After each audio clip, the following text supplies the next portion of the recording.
నమస్తే శ్రీమాత్రే నమః శ్రీకృష్ణాయ నమః. యు1 యూనివర్సల్ 1 ప్రేక్షకులకు భోగి పండగ శుభాకాంక్షలు.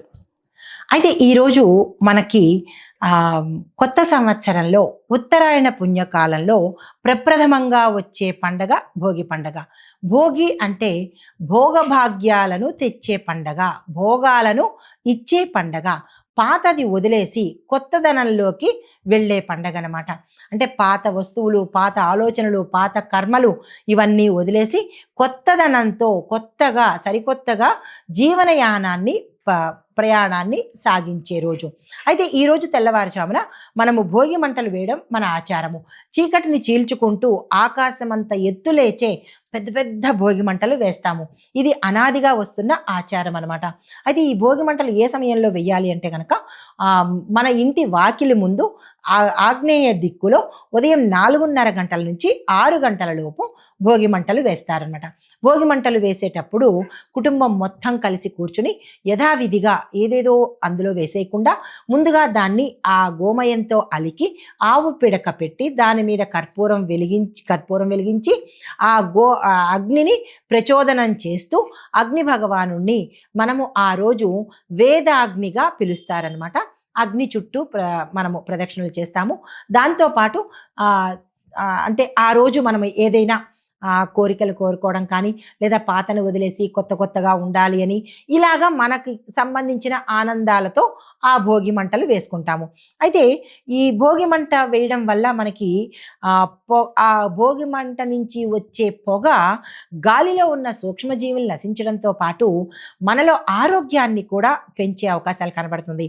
అయితే అందులో అన్ని రకాలు వేయకుండా మంచి ఉత్తమమైన పదార్థాలు, విరిగిపోయిన చెక్కలు, విరిగిపోయిన వస్తువులు ఇలాంటివి వేయండి, కానీ బట్టలు వేసే ప్రయత్నం చేయకండి. అగ్ని పవిత్రమైనది కాబట్టి దాన్ని ఆ రోజు చాలా పవిత్రంగా ఉంచాలి. అయితే ఈ రోజు వేసే దీనివల్ల ఏంటంటే మన పాత అలవాట్లు కానీ, కోపాలు కానీ, ద్వేషాలు కానీ, స్వార్థం, కపటము ఇవన్నీ కూడా అందులో వెయ్యాలి. కనిపించే వస్తువులు అవైతే కనిపించని ఈ యొక్క భావనలు కూడా ఆ మంటలో వేసినట్టయితే కొత్తగా, ప్యూర్గా, పరిశుద్ధంగా మనము ఈ సంవత్సరం అంతా గడిపేందుకు అవకాశాలు ఉంటాయి. అంటే భోగి అంటే అర్థం అదే, పాతను విడిచిపెట్టి కొత్తని తెచ్చుకోవడం అనమాట.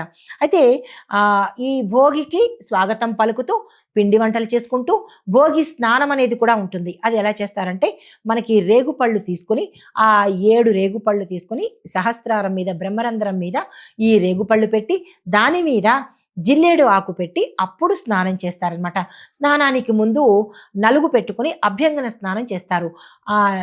నల్ల నువ్వుల నూనెతో కనుక ఈ అభ్యంగన స్నానం చేసినట్టయితే, ఎందుకు ఈరోజు స్నానానికి అంత ప్రత్యేకత అంటే నువ్వుల నూనెలో శ్రీ మహాలక్ష్మి అమ్మవారు కొలువై ఉంటుంది కాబట్టి ఈ రోజు వరకు మనం చేసిన ఏవైనా తప్పిదాలు కానీ, లోపల ఉన్న చెడు కానీ ఆ మాలిన్యాలన్నీ పోయి పరిశుభ్రం అవుతాము అన్న ఉద్దేశంతోనూ, రేగుపళ్ళు సూర్యుడికి ప్రతీక కాబట్టి, అర్కపత్రము అనగా జిల్లేడు పత్రము కూడా సూర్యుడికి ప్రతీక కాబట్టి వాటితో ఆ స్నానంతో పరిశుద్ధమవుతాము.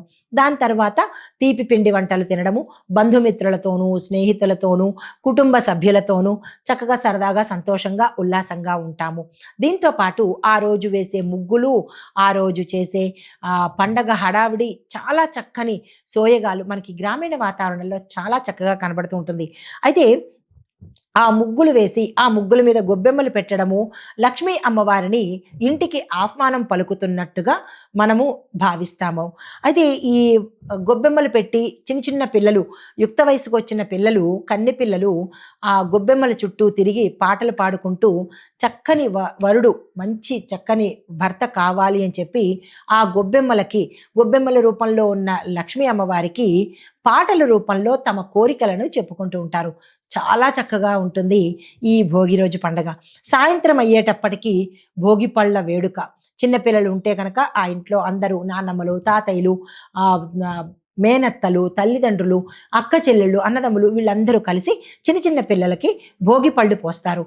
ఈ భోగి పళ్ళ వేడుక ప్రదోష సమయానికి ముందే, అంటే సూర్యాస్తమ సమయానికి ముందే చేసేసుకుని పిల్లల మీద భోగిపళ్ళు వేస్తారు. భోగిపళ్ళలో రేగుపండు, బంతిపూరెక్కలు, చెరుకు పళ్ళు, కొన్ని చెరుకు ముక్కలు, కొన్ని ప్రాంతాలలో శనగలు కూడా వేస్తారు. అది ప్రాంతీయతను బట్టి ఉంటుంది. చిల్లర నాణ్యాలు కూడా వేస్తారు. ఇవి ఏంటంటే పిల్లలకి సూర్యశక్తి వల్ల ఆయురారోగ్యాలు ఉండాలి, వాళ్ళు జీవితాంతము సుఖంగా ఉండాలి. కాయిన్స్ వేసే దానిలో ఆంతర్యం ఏంటంటే కనుక ఎప్పుడూ వాళ్ళకి లక్ష్మీ సంపదలతో తులతూగుతూ ఉండాలి అనే ఉద్దేశంతో ఈ భోగి పళ్ళ వేడుకను, భోగి పాటలను పాడుకుంటూ ఉంటారు. ఈ రోజుతో మనకి భోగి పండుగ అవుతుంది. సాయంత్రం సమయానికి మనము దానాలు ఇచ్చుకోవడం అంటే ఉదయము దానాలు ఇస్తారు. ఏం దానాలు ఇవ్వాలి అంటే ఈరోజు తెల్లని బియ్యము, తెల్లని వస్త్రాలు దానంగా ఇచ్చుకొని తెల్ల నువ్వులను దానంగా ఇస్తారు. మీ యథాశక్తిని బట్టి దానంగా ఇచ్చుకోవడము. దాని తర్వాత ఈరోజు జపించవలసిన మంత్రాలు ఏంటంటే కనుక సూర్య మంత్రముతో పాటు శని భగవానుడి మంత్రము, తరువాత ఇంద్రుడి యొక్క మంత్రాన్ని, ఈ 3 మంత్రాలని మనం చెప్పుకుంటాము. ముందుగా సూర్య మంత్రం ఏంటంటే కనుక ఓం సం సూర్యాయ నమః. సూర్య ప్రీతి కోసము సూర్యుడు ధనస్సు రాశి నుంచి మకర రాశిలోకి ప్రవేశిస్తాడు కాబట్టి ఉత్తరాయణ పుణ్యకాలంలో మనం ప్రవేశిస్తున్నాం కాబట్టి ఈ సమయంలో చేసే పూజ కానీ, దానం కానీ, భక్తి కానీ మనకి అక్షయం అవుతుంది అని చెప్పి మనకి శాస్త్రం చెప్పింది. అయితే ఈరోజు సూర్యుడిని అర్ఘ్యంతో మనము ఆహ్వానం పలికి ఓం సం సూర్యాయ నమః అనే మంత్రాన్ని చెప్పుకుంటాము. తరువాత ఇంద్రుడిని మనము కొలుస్తాము. భోగి మంటలు వేసేటప్పుడు అగ్నిదేవుణ్ణి వేదాగ్ని అంటారు. ఓం స్వాహాదేవి సమేత అగ్నిదేవాయ నమః అనే మంత్రాన్ని చెప్పుకున్నట్టయితే మనకి ఆయురారోగ్యాలతో పాటు అగ్ని తత్వంతో కూడా ఎటువంటి అనారోగ్య సూచనలు ఈ సంవత్సరం అంతా కనిపించకుండా ఉంటుంది. ఇంకా తర్వాత పంటలకు నెలవైనటువంటి ఇంద్రుణ్ణి మనము ఓం ఇంద్రాయ నమః అనే మంత్రాన్ని జపించుకుంటూ ఇంద్ర ప్రీతి కోసము పూజలు చేసుకుంటాము. ఈ రోజుతో మనకి భోగి అనేది సమాప్తమవుతుంది. ప్రతి ఒక్కళ్ళకి కూడా భోగి పండుగ శుభాకాంక్షలతో మీ యొక్క ఇల్లు, మీ యొక్క మనసులు, మీ యొక్క జీవితాలు ఆనందోత్సాహాలతో ఉండాలి అని కోరుకుంటూ నమస్తే.